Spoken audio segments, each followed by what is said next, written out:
যে এই যে শক্তিশালী প্রার্থী যারা ছিল তারা কিন্তু আচরণবিধি অনেক ক্ষেত্রে লঙ্ঘন করেছে, পারস্পরিক আক্রমণের বিচ্ছিন্ন ঘটনা ঘটেছে। আবার আমরা অনলাইনে দেখেছি কিছু আলেমদারি ব্যক্তি তারা কিন্তু কতিপয় দলের বিরুদ্ধে একটা তথাকথিত ফতোয়া দিয়েছে যে অমুক দলকে ভোট দিলে অমুক থাকবে না, অমুক দলকে ভোট দিলে এরকম হবে না। এই যে ফতোয়াগিরি করেছে এটা কিন্তু আমাদের নজরে এসছে যে এটা তো আসলে গণতান্ত্রিক রাজনৈতিক ও সাংস্কৃতিক পরিপন্থী। কারণ আমাদের দেশে যারা আছে সবাই ভোট দিবে, জনগণ সচেতন, জনগণ যাকে কাকে ভোট দিতে হবে, জনগণ জানে যে আমার ভোট আমি দিব, যাকে খুশি তাকে দিব। কিন্তু কতিপয় ব্যক্তি আলেমদারি তারা কিন্তু প্রচার করছেন যে অমুক দলকে আপনারা ভোট দিবেন না, অমুক দলকে ভোট দিলে এই সমস্যা হবে। এটা কিন্তু আচরণবিধি লঙ্ঘন, এটা আমাদের যে সংস্কৃতির এটা বিকাশের পথে অন্তরায়।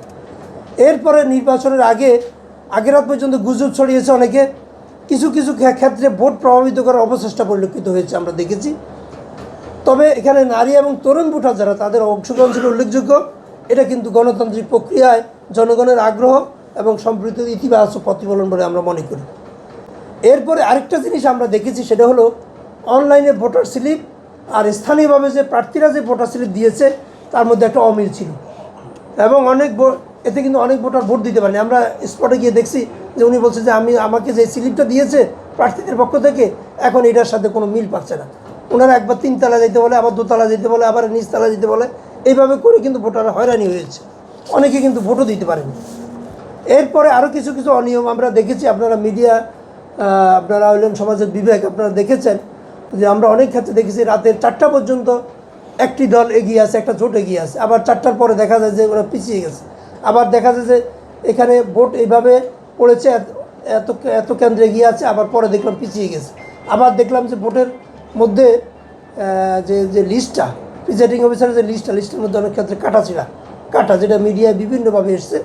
এই কাটা এটা আমরা আমাদের পর্যবেক্ষকরাও কয়েকটা কেন্দ্রে দেখেছেন যে প্রথমে একরকম দিয়েছে, পরে দেখেছে যে কাটা, তাদের কাছে যে চেকলিস্টটা দিয়েছে পরে দেখছে এটা কাটা, এটা আমরা দেখেছি। এরপরে আমাদের সংক্ষিপ্ত একটা সুপারিশ আছে, সেটা হলো যে আমরা বলছি যে এই যে বাংলাদেশে নির্বাচন হয়, দীর্ঘদিন পরে মানুষ একটা নির্বাচনে ভোট দেওয়ার পরিবেশ পেয়েছে, যেটা বিগত প্রায় 15-16 বছর মানুষ পায়নি।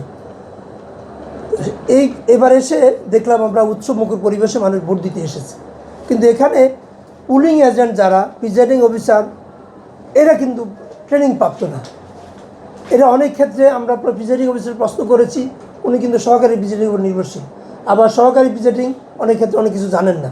এই যে পর্যায়টা, এই জন্য আমরা বলছি যে এদেরকে মানসম্মত আর বাধ্যতামূলক ট্রেনিং দেওয়া প্রয়োজন।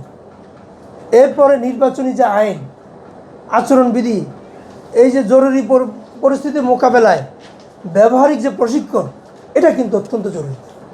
নির্বাচন কমিশনের এই বিষয়ে একটু তদারকি করা দরকার ছিল, কিন্তু আমরা নির্বাচন কমিশন থেকে এই যে যারা অনভিজ্ঞ তাদের ব্যাপারে সেভাবে তদারকি আমরা দেখিনি।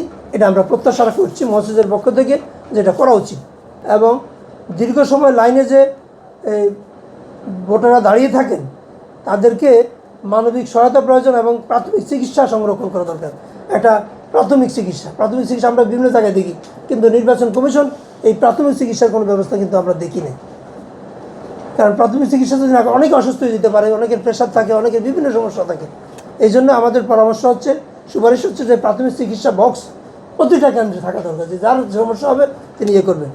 এরপরে নির্বাচন কমিশন, প্রশাসন, মিডিয়া নিরপেক্ষ রাখার কার্যকরী ব্যবস্থা করেছেন। আমরা দেখেছি এখানেও আমরা পরিপূর্ণ নিরপেক্ষ সব জায়গায় ছিল, এটা আমরা হলফ করে বলা যাচ্ছে না, এটা করা দরকার। তবে এই বছর আমরা মহাসচিবের পক্ষ থেকে যে পর্যবেক্ষণ করেছি, যে সমস্ত কেন্দ্রগুলো আমরা দেখেছি যে অতীতের যে কোনো সময়ের তুলনায় এই নির্বাচনটা খুবই সুন্দর হয়েছে, উৎসবমুখর পরিবেশে মানুষ ভোট দিয়েছে। কিছু কিছু জায়গায় সমস্যা হয়েছে, সেটার ব্যাপারে হয়তো মামলা হবে এবং বিভিন্ন কিছু হবে, আইনগত ব্যবস্থা নেওয়া হবে। এটা জনগণের একটা ইচ্ছা যে আমরা নির্বাচনটাকে আরও সুন্দর করতে চাই।